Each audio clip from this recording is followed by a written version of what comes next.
Final thoughts. Oh boy.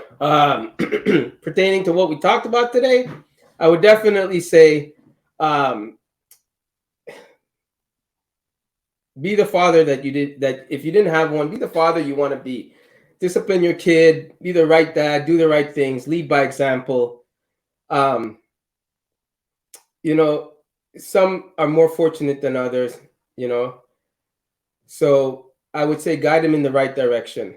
You know, don't make your kid live some delusional life. That ain't gonna happen. Be realistic with him. You know, encourage him where he wants to go, but at a certain point, make him understand that not everybody's blessed to do certain things. You're blessed to do what you want to do and what you're meant to do. So find his passion and encourage his passion. You know, be a good example for him. Don't kill his dreams. Nothing about killing dreams. It's about making him experiencing them, make him see them. You know, it's like a plant. You keep watering it. But if you see him in a positive direction, throw more on it. So I would say that as for what we spoke about today. Be the example you want your kid to be.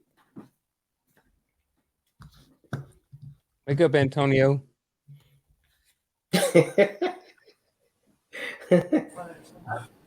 I'm doing something. But anyhow, I would say this conversation has been great. And when it comes down to wasting time or not being productive with your time or not leading or leading a child, I believe it is all about your priorities and how you live in your life.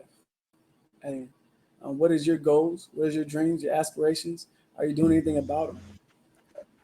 If you're doing something about them, are you being productive with it? And being productive is really being aware of your situation, aware of your situation, your living situation, your work situation, and of course your time. Your time. Are you looking at your calendar? Are you going off a calendar? Are you just going off the whim? There are big things in your life that you want to pay attention to. Get them out the way.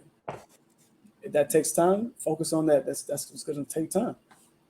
But make sure you don't look back and say, because you just project yourself however far ahead, next year, 5 years, whatever. You project yourself further and you say, hey, would this be a waste of time if I'm looking back?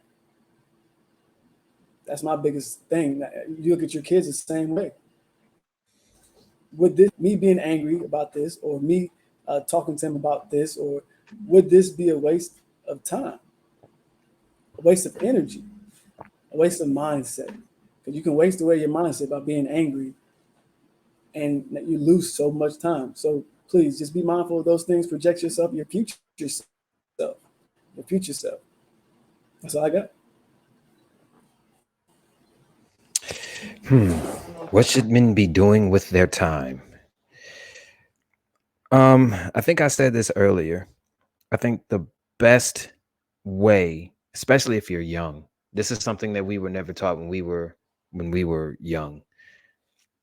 Find you a skill that's scalable so that way you can pay for your passion.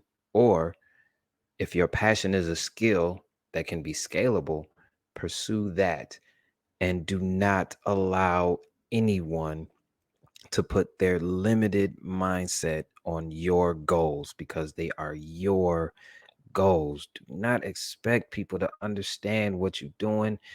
Don't even expect them to think you're going to succeed.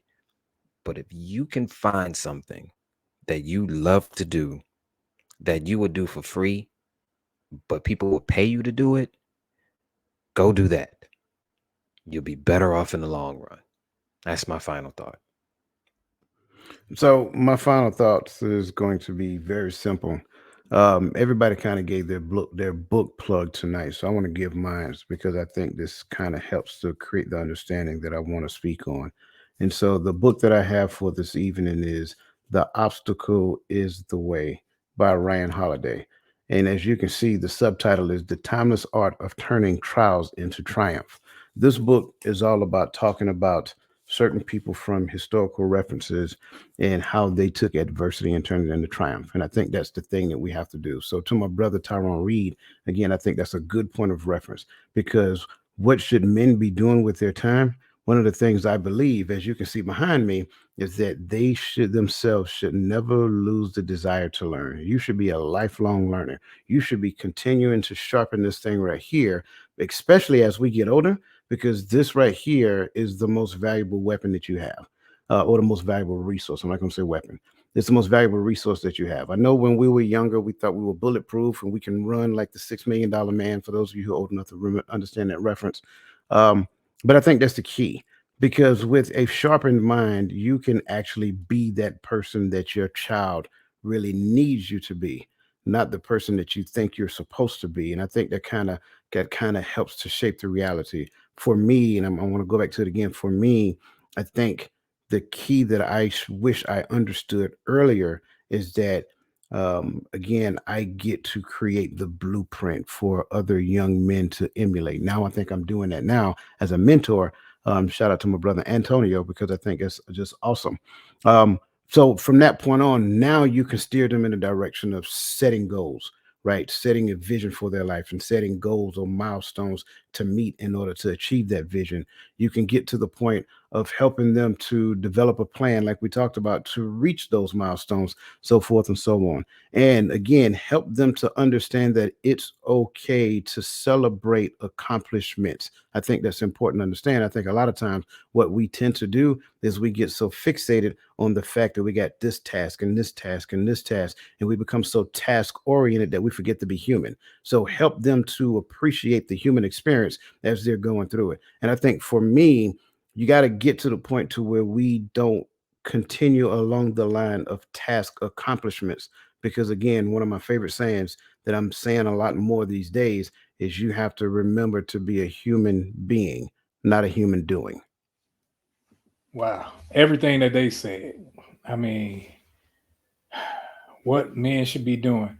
You should either be finding your purpose, working in your purpose. And I know that sound kind of cliche, but when you expose yourself to different things and you find like, man, I really enjoy this, I enjoy that, and certain things you want to put to work, you want to actually do something in that field, that's where you find your purpose. That's where you find your being, as a coach just said, be a human being, not a human doing. And when you get to that point where you can sit down and find purpose, never forget to enjoy yourself. Time is wasted on people thinking too much, people trying too much. Sometimes you just got to sit back and enjoy the fruits of your labor, enjoy your children, enjoy your time while you're here, because at the end of the day, the next second isn't promised. So everything that they said, and finding your purpose, and enjoy the process of just living.